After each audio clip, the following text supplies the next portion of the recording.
I am Shivani. आज का topic हमारा वेक्टर्स है। मैंने वेक्टर का पार्ट 1 एंड पार्ट 2 करा रखा है, तो उसमें वो दोनों पार्ट्स देख के आपकी 10.1 इजीली सॉल्व हो सकती है। तो गाइस वो एक्सरसाइज मैंने कराई नहीं है, बहुत बेसिक एक्सरसाइज है वो। तो हम आज की क्लास एक्सरसाइज 10.2 से स्टार्ट करेंगे, और अगर आपको मेरी वो वीडियोस देखनी है तो लिंक डिस्क्रिप्शन में आ जाएगा। तो आज हम 10.2 स्टार्ट करते हैं एक्सरसाइज। तो सबसे पहला क्वेश्चन है find compute the magnitude of the following vector. इनका मैग्नीट्यूड कैसे फाइंड करते हैं? जैसे ए वेक्टर, बी वेक्टर और सी वेक्टर आपको दे रखा होगा, तो क्या करो, मैग्नीट्यूड कैसे निकालते हैं? मैग्नीट्यूड का ऐसे ये साइन होता है मैग्नीट्यूड निकालने का। तो क्या करो, आई जे एंड के, इनके जो कॉफिशिएंट्स है, आई का कॉफिशिएंट 1, जे का भी 1 है और के का भी 1 है, इनके जो कॉफिशिएंट्स है उनका स्क्वायर कर दो और प्लस में और अंडर रूट कर दो। तो क्या बन जाएगा, 1 का स्क्वायर 1 1 1 और प्लस करके √3 आ गया। वैसे ही आप बी वेक्टर का भी आप मैग्नीट्यूड निकाल सकते हो। कैसे? आई का कॉफिशिएंट 2 का स्क्वायर, वैसे ही जे का कॉफिशिएंट आपका -7 है, वैसे ही के का कॉफिशिएंट आपका -3 है। ऐसे ही गाइस आप बी वेक्टर भी निकाल सकते हो। वैसे ही आप सी वेक्टर भी कैसे निकालोगे? आई का कॉफिशिएंट 1/√3, इसका स्क्वायर यहाँ पे 1/√3 और यहाँ पे -1/√3 का स्क्वायर। क्या बन जाएगा ये? 1/√3 इंटू √3 कितना होता है गाइस? 3 होता है। ठीक है, तो इसलिए मैंने √3 इंटू √3 लिखा है। वैसे यहाँ भी बन गया, यहाँ भी बन गया। इसको करोगे 3 कॉमन ले लो, एलसीएम मतलब सेम ही रहेगा। 1 + 1 3 और 1 का अंडर रूट करोगे तो आपका 1 आ जाएगा। तो गाइस ये बहुत ईजी है मैग्नीट्यूड निकालना किसी भी चीज़ का। मैंने अपने लेक्चर्स में भी बता रखा है, पूरा एक्सप्लेन कर रखा है, सारे कॉन्सेप्ट बेसिक आप वो देख सकते हो। अब क्वेश्चन नंबर 2 में बोला कि दो डिफरेंट वेक्टर्स जिनका मैग्नीट्यूड सेम हो। अब दो डिफरेंट वेक्टर कैसे बनाते हैं? तो गाइस देखो, पहले बनाते कैसे दो डिफरेंट वेक्टर्स। अगर आपका कोई वेक्टर जैसे इसका देखो आई कैप, जे कैप एंड के कैप, इनकी जो स्केलर कॉम्पोनेंट है, स्केलर कॉम्पोनेंट्स मीन्स कॉफिशिएंट, इनको स्केलर कॉम्पोनेंट्स भी बोलते हैं और डायरेक्शन रेशियो भी बोलते हैं। जैसे इसका डायरेक्शन रेशियो क्या है? 1, और या तो उसको स्केलर कॉम्पोनेंट भी बोल सकते हो 1। इनके जो डायरेक्शन रेशियो है उन्हीं को बस शिफ्ट कर दो दूसरा वेक्टर बनाने के लिए। आई जे के में तो रखो ही रखो, और साथ में इनकी जो ये है, इनको ये आपस में तीनों को शिफ्ट कर दो। जैसे अगर मेरे को कोई दो डिफरेंट वेक्टर्स बनाने हैं, तो जैसे मैं एक बना दूं, let suppose 4i + j + 6k। ठीक है, जैसे मैंने एक वेक्टर, अगर मेरे को कोई दूसरा वेक्टर बनाना है लेकिन वो वेक्टर और इस वेक्टर का मैग्नीट्यूड सेम होना चाहिए, तो मैं कैसे बनाऊंगी? इसके डायरेक्शन रेशियो को बस शिफ्ट कर दो। कैसे कर सकते हो? जैसे मान लो मैंने 6i ले लिया, ठीक है, और यहाँ पे मैंने 4j ले लिया और यहाँ पे k ले लिया। देखो मैंने 4 यहाँ पे 1 है और यहाँ पे 6 है, बस मैंने ये रखा है, इसमें बस आगे पीछे कर दिया, 6 4 और 1 की टर्म्स में लिया। तो गाइस ऐसे ही दो डिफरेंट वेक्टर्स बनाते हैं, तो क्योंकि मैग्नीट्यूड तो सेम ही आएगा इनका। अब वैसे ही इसमें भी दो डिफरेंट वेक्टर्स ले रखे हैं मैंने, ए वेक्टर और बी वेक्टर। तो अब इसका मैग्नीट्यूड निकालो। मैग्नीट्यूड इसका सेम मैग्नीट्यूड आना चाहिए मतलब। ठीक है, तो ए वेक्टर का मैग्नीट्यूड कैसे निकलेगा? 1 का स्क्वायर प्लस -2 का स्क्वायर और 4 का स्क्वायर। ठीक है, वैसे ही आप बी वेक्टर का मैग्नीट्यूड निकालो। क्या आएगा आपका? 2 का स्क्वायर प्लस 1 का स्क्वायर और प्लस -4 का ये। ठीक है, तो इसको भी सॉल्व करोगे तो भी आपका √21 आएगा, और इसको भी सॉल्व करोगे तो आपका √21 आएगा। ठीक है, क्योंकि इसकी कैसे क्या बनेगा? ये बनेगा 4 1 और 16, तो 16 + 4 20, 20 + 1 21, तो √21 दोनों वेक्टर्स का सेम आया ना। तो ज़रूरी नहीं बस आपको याद ही रखनी है कि ये दो वेक्टर्स, आप अपने मन से कोई भी दो वेक्टर्स बना सकते हो। बस क्या करना क्या है, बस इसकी जो डायरेक्शन रेशियो उनको शिफ्ट कर दो आगे पीछे, दैट्स इट, और कुछ नहीं करना है इसके अलावा। अब नेक्स्ट क्वेश्चन है, कह रहे find 2 different vectors having same direction. कह रहे 2 डिफरेंट वेक्टर्स बताओ जिनकी डायरेक्शन सेम हो। तो गाइस सेम डायरेक्शन होने के लिए एक चीज़ याद रखो, कॉन्सेप्ट है, सेम डायरेक्शन होने के लिए जो डायरेक्शन रेशियो होते हैं, डायरेक्शन रेशियो क्या होते हैं? आई जे एंड के की कोफिशिएंट्स, जो डायरेक्शन रेशियोज होते हैं, direction ratio must be proportional. Okay, जो डायरेक्शन रेशियो होंगे वो मतलब प्रोपोर्शनल होने चाहिए, तभी आपकी सेम डायरेक्शन होगी। जैसे लेट सपोज मैंने लिया आई + के + जे कैप, मैंने ए वेक्टर लिया। ठीक है, वैसे ही मैंने एक बी वेक्टर लिया। बी वेक्टर मैंने लिया let suppose 4i + 4k + 4j। Okay, 2 vectors ले लिए मैंने। अब देखो इनकी जो डायरेक्शन रेशियो है वो क्या होनी चाहिए? प्रोपोर्शनल। प्रोपोर्शनैलिटी कैसे निकालेंगे? इसके आगे 1 है, इसके आगे भी 1 है और इसके आगे भी 1 है, तो क्या बना ये? 1/4। ठीक है, अब इस वाले का देखो, इसका डायरेक्शन रेशियो करा, ए का बी से करा तो 1/4 आया। यहाँ से करो के कैप के दोनों के लो, तो यहाँ भी 1/4 बनेगा, और इसका भी करो तो 1/4, तो तीनों इक्वल आ रहे ना। तो डायरेक्शन रेशियो जो है वो प्रोपोर्शनल होनी चाहिए, 1/4 1/4 1/4। तो तभी आपके वो सेम डायरेक्शन में होंगे और दो डिफरेंट मैग्नीट्यूड्स तो आपने ले ही लिए। क्यों डिफरेंट वेक्टर्स है ये? क्योंकि इनके स्केलर कॉम्पोनेंट्स बोलो या डायरेक्शन रेशियो बोलो, दोनों सेम ही चीज़ है, दोनों डिफरेंट है। जिसमें भी डायरेक्शन रेशियो डिफरेंस होते हैं, दो वेक्टर्स में अगर डायरेक्शन रेशियो डिफरेंट है तो इसका मतलब है कि वो दो अलग अलग वेक्टर्स है। ओके, यहाँ तक समझ आ रहा है गाइस? अब इस क्वेश्चन में बोल रहे हैं कि find the value of x and y so that the vector 2i plus 3j और ये जो वेक्टर है ये दोनों वेक्टर इक्वल हो जाए। हमें वैल्यू निकालनी है एक्स और वाई की जिससे कि ये दोनों वेक्टर्स इक्वल हो जाए। तो 2i प्लस 3j, ठीक है, इक्वल टू में रख दो एक्स है, क्योंकि हमें एक्स और वाई की वैल्यू लिखनी है, ठीक है। और ये दोनों वेक्टर्स हमें इक्वल इसमें दे रखे हैं, ठीक है। तो हमने क्या करेंगे इसमें, अब जो ये देखो आई कैप का कोफिशिएंट 2 है और यहाँ पे आई का कोफिशिएंट x है, ये दोनों वेक्टर्स इक्वल है, तो हम इसका आई कैप को इसके आई कैप से इक्वेट कर सकते हैं और इसके जे कैप को इसके जे कैप से इक्वेट कर सकते हैं, ठीक है। तो वही करते हैं, ठीक है, इन दोनों को और इन दोनों को। तो 2i जो होगा वो किसके बराबर होगा, xi वेक्टर के, और वैसे ही जो 3j होगा वो किसके बराबर होगा, yj के, ठीक है। तो यहाँ से क्या हुआ, x की वैल्यू क्या आ जाएगी, x की वैल्यू आ जाएगी 2, वैसे यहाँ से क्या आ जाएगी, y की वैल्यू क्या आ जाएगी 3। ओके, तो यहाँ से हमारी ऐसे x और y की वैल्यू निकलती है। अब नेक्स्ट क्वेश्चन है कि find the scalar and vector component with initial point 2, 1 and terminal point -5 and 7। तो गाइज इसमें हमें स्केलर और वेक्टर कॉम्पोनेंट्स निकालने हैं, ठीक है, एक वेक्टर के। तो लेकिन हमें तो पॉइंट्स दे रखे हैं, तो इट मीन्स हमें पहले पॉइंट से पहले एक वेक्टर बनाना पड़ेगा। इसका ये मतलब हुआ ना कि हमें तो पॉइंट्स के टर्म्स में दिया है क्वेश्चन, तो पॉइंट से पहले वेक्टर बनाओ, फिर जैसे ही वेक्टर आया फिर उसके स्केलर और उसके वेक्टर कॉम्पोनेंट्स बता दो, सिंपल। तो वही हम भी करेंगे। हमने पहले क्या किया, यहाँ पे ये ले लो, ये है आपका ए पॉइंट और ये मानो आपका बी पॉइंट है, ठीक है। तो यहाँ पे इसका जो इनिशियल पॉइंट है वो 2, 1 है और इसका टर्मिनेटिंग पॉइंट है आपका -5 एंड 7। ओके, अब ये दो पॉइंट्स आपके आ गए। अब आपका A B vector, okay, your A B vector कैसे बनेगा, ए बी वेक्टर का कैसे बनेगा, ये देखो, ये x1 है, ये x2 है, सॉरी ये x1 है, ये y1 है, ठीक है। वैसे ये x2 है और ये y2 है। तो कैसे निकलता है, अगर कोई भी दो पॉइंट्स दे रखे हो आपको, ठीक है, तो उससे वेक्टर कैसे बनेगा, x2 माइनस x1 और i कैप, वैसे ही y2 minus y1 j cap, वैसे ही z2 माइनस z1 और k कैप, ठीक है। लेकिन यहाँ पे तो x और y में दे रखे हैं, ठीक है, मतलब दो पॉइंट्स x1 और दो ही कोऑर्डिनेट्स दे रखे हैं आपके x1 और y1, वैसे यहाँ पे x2 और y2, z में तो दिया नहीं है। तो अभी आपका बस जो फॉर्मूला होगा बस यहीं तक जाएगा, क्योंकि k में तो हमें दिया ही नहीं है, क्योंकि कोऑर्डिनेट्स तो बस आपके दो x5 में ही दे रखे हैं। तो यही फॉर्मूला लगाओ। इसका मतलब एक टर्मिनेटिंग पॉइंट है, ये आपका इनिशियल पॉइंट है, terminating point means ending point. तो क्या करो, x2 माइनस x1, x2 आपका -5 है और x1 आपका 2 है, ठीक है। तो x2 माइनस x1 करो, तो वही -5 और -2, ठीक है, और यहाँ पे आई कैप लगा दो, वैसे ही प्लस करो, क्या बनेगा 7 माइनस 1, ओके, 7 माइनस 1 और j कैप सेम। अब z में तो है ही नहीं कुछ, तो z का तो कुछ हमें करना है, तो हमारा बस यहीं तक खत्म हो जाएगा। तो अब क्या करोगे, इसको सॉल्व करोगे तो -7 और 7 आई कैप, यहाँ पे क्या बनेगा आपका 6j, ओके। तो अब आपका वेक्टर ये आया यहाँ से, basically this is your vector. अब ये जो आपका वेक्टर आया है, अब इसमें आपको क्या क्या बोला है, एक स्केलर कॉम्पोनेंट्स बोले हैं और एक वेक्टर कॉम्पोनेंट्स बोले। स्केलर कॉम्पोनेंट्स गाइस बहुत बार बता दी, तब से स्केलर कॉम्पोनेंट्स क्या होते हैं, कोई भी आई और जे वेक्टर, आई और जे की कोफिशिएंट्स ही आपकी स्केलर कॉम्पोनेंट्स होते। तो इसमें यहाँ पे आई का कोफिशिएंट क्या है -7, वैसे जे का कोफिशिएंट क्या है 6, तो ये आपके स्केलर कॉम्पोनेंट्स है। लेकिन अगर आपको कोई, जैसे इसमें आपको बोला है वेक्टर कॉम्पोनेंट्स क्या होंगे, तो वेक्टर कॉम्पोनेंट्स कैसे निकलेंगे, पूरा ये, ठीक है, वैसे ही ये भी पूरा, ठीक है। ये आपका वेक्टर कॉम्पोनेंट्स में आपकी क्या है -7i और 6j, ओके, यहाँ तक समझ आ रहा है।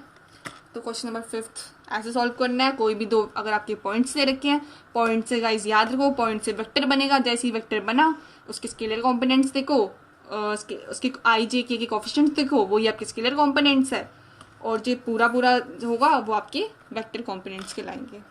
यहाँ तक क्लियर है गाइस। अब हम नेक्स्ट करते हैं गाइस की find the sum of vectors A vector, B vector और सी वेक्टर। इसका हमें सम निकालना है। तो कैसे निकालेंगे, सिंपल है, ए वेक्टर, ठीक है, plus B vector plus C vector, इन तीनों वेक्टर्स का सम कर दो। तो क्या होगा, आई कैप और 2j, ठीक है, के, वैसे बी में आपका -2i ठीक है, और फिर यहाँ पे प्लस सी का करोगे आई।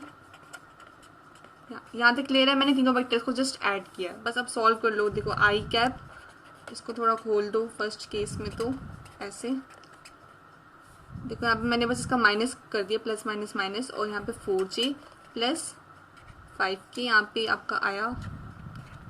ठीक है, अब देखो आई और यहाँ पे आई, तीन आई की कोफिशिएंट्स में। ठीक है, तो ये है और ये है। तो देखो सबसे पहले क्या है, देखो 2i कैप और आई कैप है ना, तो माइनस में, तो यहाँ पे तो आपका आया माइनस आई। क्या आ गया आपका, इन दोनों को सॉल्व करके माइनस आई आएगा, माइनस आई से प्लस आई कटा तो 0 आ गया, तो 0 आई। ठीक है, अब जे कैप पे आते हैं, तो -2j और यहाँ पे 4j और यहाँ पे -6j। ठीक है, तो इन दोनों को सॉल्व करो पहले, 4j और -6j, क्या आया -2j, यहाँ तक -2j आया, और यहाँ पे -2j और -2j क्या बना -4j। यहाँ तक कोई दिक्कत। अब जे भी हो गया हमारे। अब के बचे हैं, अब 5k प्लस k 6k और 6k माइनस 7k, तो माइनस का साइन आएगा क्योंकि 7 इज योर बिग। ठीक है, तो आपका आ गया माइनस के। यहाँ तक कोई दिक्कत है, तो आपका बस फाइनल वेक्टर आपका आ गया। आपको ये तो बोलता है कि सम निकालना है, तो this is your sum of these 3 vectors. अब नेक्स्ट क्वेश्चन कह रहा है, अब नेक्स्ट क्वेश्चन में हमें बोल रहे कि find the unit vector in the direction of the vector A vector आपका दे रखा आई कैप, जे कैप और 2k। ठीक है, तो अब हमें इसका यूनिट वेक्टर निकालना है। यूनिट वेक्टर कैसे निकालते हैं गाइस, मैंने बता रखा है कैसे निकालते हैं यूनिट वेक्टर। ठीक है, यूनिट वेक्टर कैसे निकालते हैं, यूनिट वेक्टर मतलब ए ऐसे डिनोट करते हैं, और क्या करते हैं, ए वेक्टर जो है अपॉन में ए वेक्टर का मैग्नीट्यूड, डेट सेट आपका यूनिट वेक्टर आ जाएगा। वैसी आई कैप, जे कैप और 2k, ये आपका वेक्टर है। मैंने vector as it is same यहाँ लिख दिया। अब इसका मैग्नीट्यूड निकालो। How will you find out the magnitude, simple guys, under root करो और इनकी कोफिशिएंट्स का सम करो। ठीक है, यहाँ तक हो गया, मैंने कोफिशिएंट्स का सम कर दिया और अंडर रूट कर दिया। तो अब क्या बन गया हमारा, ठीक है, इनको करो। देखो 1 का स्क्वायर और 2 का स्क्वायर 4 बना, 4 + 1 + 1 6, यहाँ तक आया 6 आ गया आपका। ठीक है, अब नेक्स्ट स्टेप में क्या करो, देखो आपका ऐसे बन गया ए कैप जो है आपका, मतलब जो यूनिट वेक्टर होगा वो आपका, इसका मतलब क्या, आई, इसका मतलब कि जो √6 है वो आई के नीचे भी है, जे के नीचे भी है और 2k के भी नीचे, यही मतलब हुआ इसका। तो आई कैप √6, ठीक है, प्लस में अब जे के भी नीचे है तो जे कैप √6, वैसे ही प्लस में 2k के भी नीचे है, तो ऐसे। ठीक है, तो यहीं से आपके यूनिट वेक्टर आपके ऐसे निकलते हैं।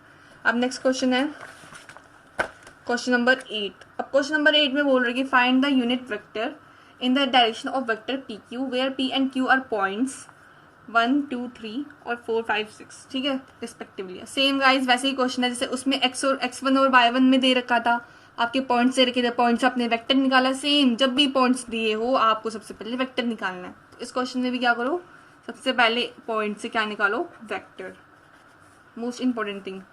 ठीक है, 1, 2, 3 और यहाँ पे आपका आया 4, 5, 6। ठीक है, तो PQ वेक्टर जो होगा आपका, बनाओ PQ वेक्टर, बताया है x1, y1, z1, x1, y1, z1, वैसे ये बना आपका x1, y2, x2, y2 और z2। ठीक है, बन गया आपका। तो क्या करोगे, x2 - x1 आई कैप, वैसे ही z2, y2 - y1 जे कैप, प्लस में z2 - z1 के कैप, ये करोगे। कोई दिक्कत नहीं, कोई दिक्कत नहीं अभी तक तो। अब x2 क्या है, 4 है, x1 क्या है, 1 है, तो 1 - 4 आई कैप, वैसे यहाँ पे 5 - 2 जे कैप, वैसे यहाँ पे 6 - 3 के कैप, कोई दिक्कत नहीं। अब 3 आई कैप और यहाँ पे क्या बना, ये भी आपका 3j बना और यहाँ पे बना आपका 3k बन गया। अभी आपने वेक्टर निकाला, पॉइंट से आपने वेक्टर निकाला। अब क्या करो, अब एक चीज समझो कि आपको यूनिट वेक्टर निकालना है। भैया यूनिट वेक्टर का फॉर्मूला क्या है, यूनिट वेक्टर का तो अभी भी बताया, ए वेक्टर अपॉन में ए वेक्टर का मैग्नीट्यूड। ए वेक्टर तो हमने निकाल दिया, PQ वेक्टर को आप ए वेक्टर के बराबर रख दो। ठीक है, ए वेक्टर तो आपने निकाल दिया, अब आपको इस PQ वेक्टर का मैग्नीट्यूड निकालना है। दोनों को अपॉन में रखो, आपका यूनिट वेक्टर आ जाएगा।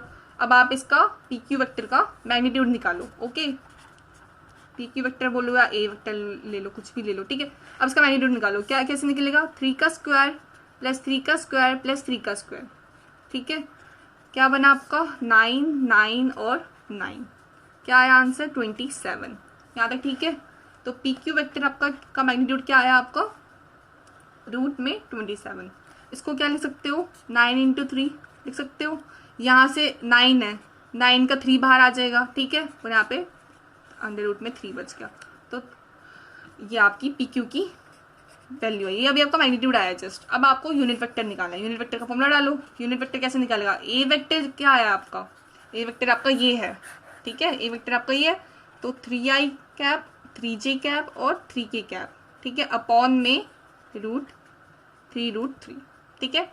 अब क्या करोगे 3i अपॉन में 3√3, वैसे ये जो है ये इसके नीचे भी, ये इसके नीचे भी है, तो 3j अपॉन में 3√3, वैसे ही 3k अपॉन में 3√3। अब देखो 3 से 3 कट गया, 3 से 3 कट गया, यहाँ से भी 3 से 3 कट गया, तो क्या बना आपका फाइनल आंसर i अपॉन में √3 प्लस j अपॉन में √3 प्लस k अपॉन में √3। यहाँ तक क्लियर है गाइस, तो यही आपका यूनिट वेक्टर है। तो अब हमारा नेक्स्ट क्वेश्चन है कि for the given vectors A vector B vector, आपकी 2 वेक्टर्स दे रखे हैं कि इनका जो क्या बोलूँ, फाइंड द यूनिट वेक्टर, इसका यूनिट वेक्टर निकालो in the direction of A vector plus B vector. तो सबसे पहले सिंपल है, हमें A vector plus B vector करना पड़ेगा। अब ए वेक्टर क्या हमारा 2i cap plus minus j cap plus 2k, वैसे ही बी वेक्टर क्या आपका -i प्लस जे कैप और माइनस k, यहाँ तक ठीक है। अब क्या करो उसे सॉल्व करो, देखो आई वाला ये रहा, आई वाला ये रहा और बस 2 आई की है, ठीक है। तो 2i minus I that is your I, वैसे जे में लो, जे का ये रहा और जे का ये रहा, ये तो देखो गाइस कट जाएगा क्योंकि देखो प्लस माइनस कट गया, ठीक है। अब के का लो, ये और ये है, तो क्या बना आपका प्लस के। तो आपका आपने इन दोनों वेक्टर्स को ऐड किया तो आपका आया आई कैप और जे कैप, ठीक है। अब हमें यूनिट वेक्टर निकालना है ए प्लस बी की डायरेक्शन में, ठीक है। अब यूनिट वेक्टर का फॉर्मूला क्या था, ए वेक्टर अपॉन में ए वेक्टर का मैग्नीट्यूड, यही मतलब है इसका। ए वेक्टर क्या आपका, मतलब यहाँ पे आपका जो यूनिट वेक्टर आया, यूनिट वेक्टर देखो guys, unit vector of A vector plus B vector कैसे निकलेगा, A vector plus B vector जो है और अपॉन में A vector plus B vector का मैग्नीट्यूड, यही निकलेगा। तो A vector plus B vector क्या है आपका आई कैप और जी कैप, वैसे ही अब इसका मैग्नीट्यूड निकालो, तो 1 का स्क्वायर प्लस 1 का स्क्वायर, यहाँ तक क्लियर है। तो क्या बना आपका, ठीक है, आपका बना 1 + 1 दैट इज योर 2, तो आई कैप प्लस के कैप और अपॉन में √2, ठीक है, यहाँ तक क्लियर है। इसको अब आप क्या लिख सकते हो, नेक्स्ट स्टेप में आप इसको क्या लिख सकते हो, आई कैप अपॉन में √2 और के कैप अपॉन में √2, दैट्स योर फाइनल आंसर। तो आपका ऐसे क्वेश्चन ये सॉल्व होगा। अब ये क्वेश्चन में बोल रहे हैं कि find the vector in the direction of vector 5 minus j cap plus 2k which has a magnitude of 8 units. अब हमें इस क्वेश्चन में बोला कि find the vector in the direction of vector, ये वेक्टर आपका दे रखा है which has magnitude of 8 units, ठीक है। तो गाइस सबसे पहले तो इस वेक्टर को आप ए वेक्टर ले लो। अब गाइस मैंने आपको, अगर आपको याद हो तो मैंने आपको एक चीज़ बता रखी है कि जैसे देखो एक चीज़ समझो, अगर एक यूनिट का वेक्टर होता क्या है, एक यूनिट का वेक्टर क्या है, ठीक है। तो अगर मानो जैसे मान लो कोई एक्स डायरेक्शन है आपकी, ठीक है, this is your x axis, ठीक है, इसमें कुछ यूनिट्स होंगे, हाँ होते हैं यूनिट्स 1 2 3 4 5 है ना। तो अगर मैं वो, तो इसका एक यूनिट का वेक्टर ये होता है, अगर आपका एक यूनिट का वेक्टर, ठीक है, एक्स डायरेक्शन में है ना, एक यूनिट का वेक्टर है आपका एक्स डायरेक्शन में, इसका ये मतलब हुआ एक यूनिट का वेक्टर, जैसे 1 यूनिट का वेक्टर आपका जो है वो एक्स डायरेक्शन में। वैसे ही अब आपने इस वेक्टर को आपने ए वेक्टर माना है, तो इसका मतलब है जैसे लेट्स सपोज आपका ऐसे कोई ए डायरेक्शन है, इसका मतलब आपकी ये ए डायरेक्शन है, ठीक है, ए वेक्टर है। तो ए डायरेक्शन में आपका एक यूनिट का वेक्टर क्या कहलाएगा, ए कैप, ठीक है। ऐसे ही आपका इस डायरेक्शन में एक यूनिट का वेक्टर क्या कहलाएगा, A cap, that is your unit vector A cap. तो अब आप ये समझो, आपको 8 यूनिट का निकालना है, तो 8 यूनिट का तो तब निकालोगे ना जब आपके पास 1 यूनिट की वैल्यू होगी। जैसे ही आपके पास 1 यूनिट की वैल्यू आएगी, उसको सिंपल है 8 से मल्टीप्लाई कर दो, कोई दिक्कत है यहाँ पे, ठीक है। आप उसको क्या करो 8 से मल्टीप्लाई कर दो। इसका मतलब है कि आपको इस क्वेश्चन में एक यूनिट की वैल्यू निकालनी पड़ेगी, क्योंकि ये बोल रहा है कि find the vector in the direction of ये वेक्टर जिसका मैग्नीट्यूड 8 यूनिट हो। तो 8 यूनिट के लिए पहले आप 1 यूनिट का तो निकालो भाई। तो अब आप 1 यूनिट का वेक्टर निकालो, इसलिए इस क्वेश्चन में 1 यूनिट के वेक्टर पहले हमें निकालना जरूरी है। अब देखो गाइस, सबसे पहले क्या करो, ये आपका वेक्टर था, ठीक है, इस वेक्टर का मैग्नीट्यूड निकालो। तो निकाल देते हैं मैग्नीट्यूड, 5 स्क्वायर, ठीक है, -1 और 2 का स्क्वायर, ठीक है। क्या बन गया आपका, उसको सॉल्व करोगे 25, 1 और 4 आपका आ गया 30, ठीक है। तो यूनिट वेक्टर, ठीक है, जो आपका यूनिट वेक्टर है that is your A cap, कैसे निकलेगा, ए वेक्टर जो है अपॉन में ए वेक्टर का मैग्नीट्यूड, सिंपल है, ठीक है। तो 5i माइनस जे कैप और ये, ठीक है, मैंने आपका ए वेक्टर एज इट इज लिया और अपॉन में √30, ठीक है।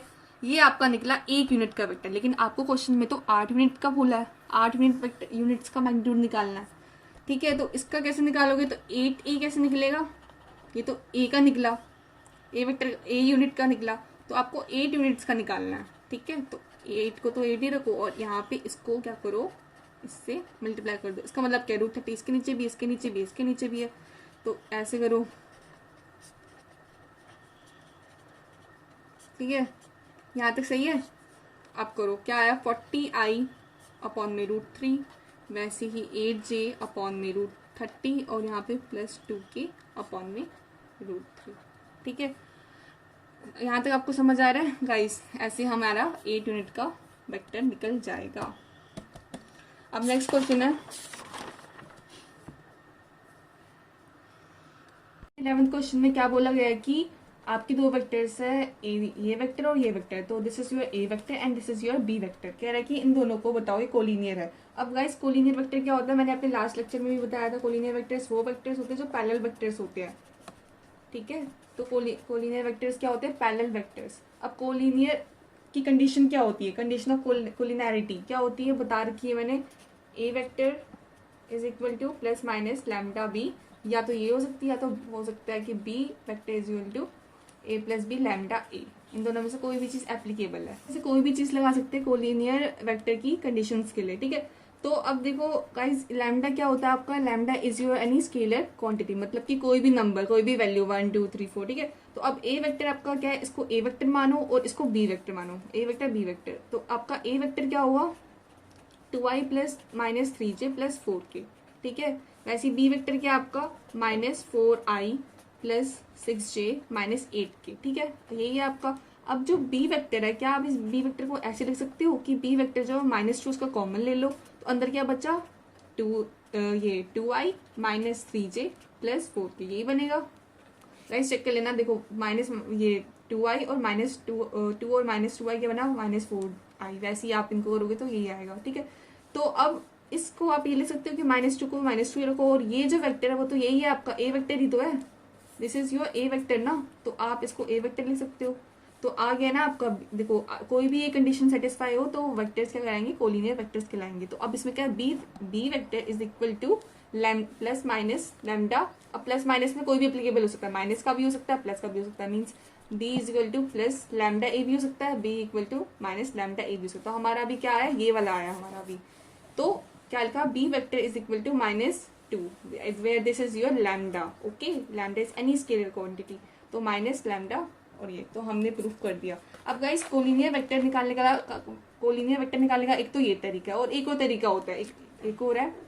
तो और में आप ऐसे भी कर सकते हो, मानो कि कोलिनियर 2 वेक्टर्स, ठीक है, ये लाइन भी आप स्टेटमेंट याद कर सकते हो, 2 वेक्टर्स आर कोलिनियर, ठीक है। ये तो एप्लीकेबल है ही कोलिनियर वेक्टर के लिए, या ऐसे भी बच्चे सॉल्व कर सकते हो आप कि इफ देयर, ठीक है, 2 vectors are collinear if their direction ratio, ठीक है, dr means direction ratio are proportional, अगर इसके डायरेक्शन रेशियो प्रोपोर्शनल होंगे, मीन्स अगर आपका ये ए वेक्टर है, ये आपका बी वेक्टर है, तो इसमें, ठीक है, इसका डायरेक्शन रेशियो क्या होते हैं, आई जे के की कोफिशिएंट्स, तो इसमें 2 का कोफिशिएंट क्या है, आई का कोफिशिएंट क्या है 2, तो डायरेक्शन रेशियो अगर प्रोपोर्शनल होंगे मतलब 2 अपॉन में इस वाले का आई कैप का 4 -4, वैसे ही 3 का माइनस, वैसे जे का -3 और इसका 6, वैसे ही इसका यहाँ पे 4 है और इसका वहाँ पे -8 है। अगर इसकी डायरेक्शन रेशियो प्रोपोर्शनलिटी में है तो वो दो वेक्टर्स कोलिनियर भी कहला सकते हैं। ये भी कंडीशन है, दोनों में से कोई भी आप पेपर में कोई एक चीज लगा के आ सकते हो, या तो ये वाला करके आओ या तो ये वाला करके आओ।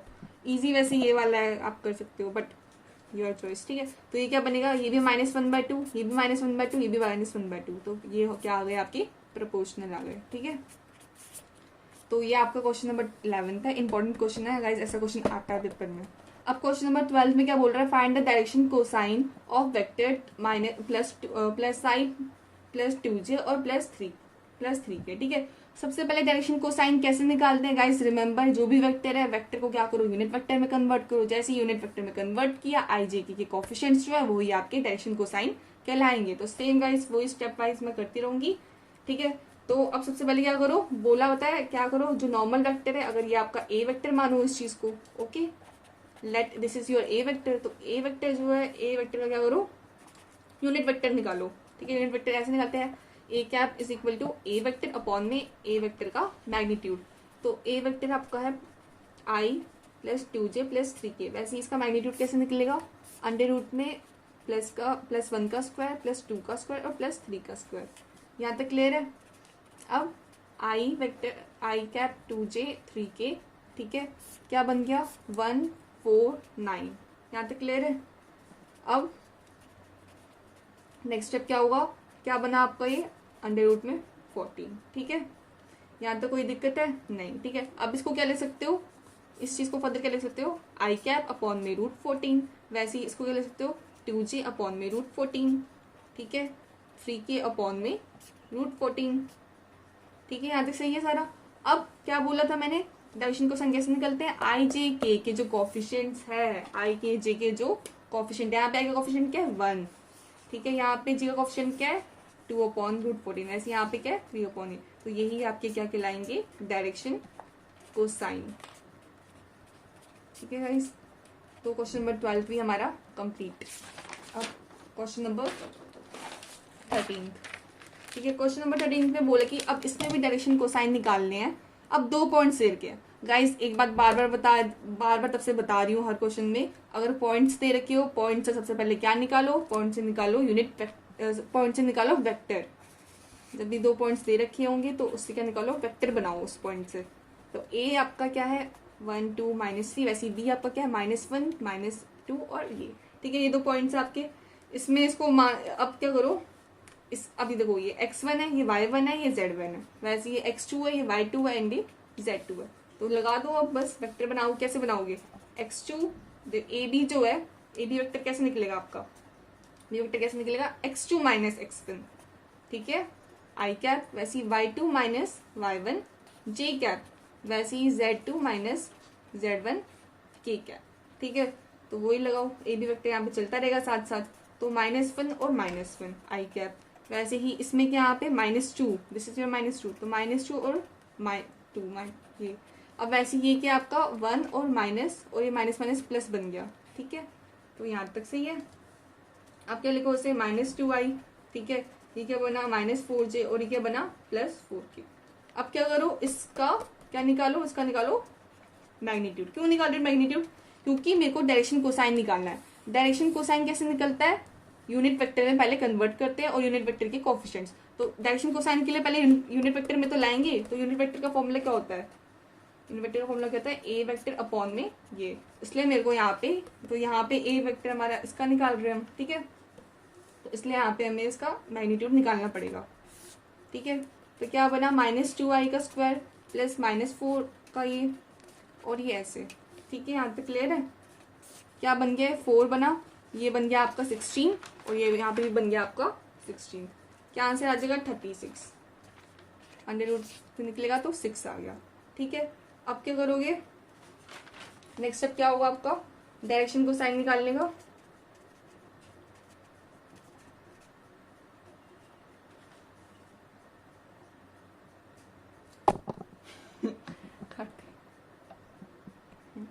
तो डायरेक्शन को साइन कैसे निकलेगा, ये वही यूनिट वेक्टर निकाल के,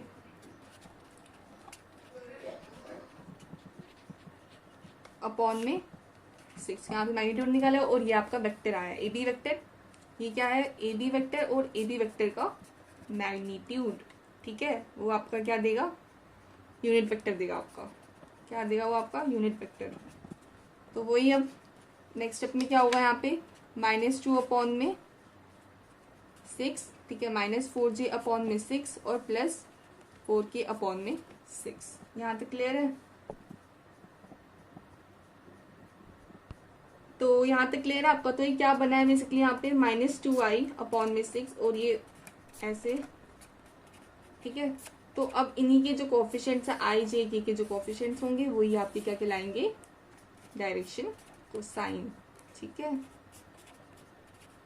मतलब ये क्या बन गया है, इसको थोड़ा सिंपलेस्ट फॉर्म में कर लेना गाइस, 1/3 -2/3 और इस पार्ट के मतलब, और ये बन जाएगा आपका 2/3, ठीक है। तो ऐसे आपके डायरेक्शन कोसाइन निकलेंगे अगर आपके पॉइंट्स दे रखे हो। पॉइंट से पहले वेक्टर बनाओ, वेक्टर से वेक्टर को यूनिट वेक्टर में कन्वर्ट करो, फिर जो आई जे के है उसके ही कोफिशिएंट्स क्या कहलाएंगे, डायरेक्शन कोसाइन। ये सारे आपके स्टेप्स है, ओके, स्टेप्स के नंबर है, तो अच्छे से करना।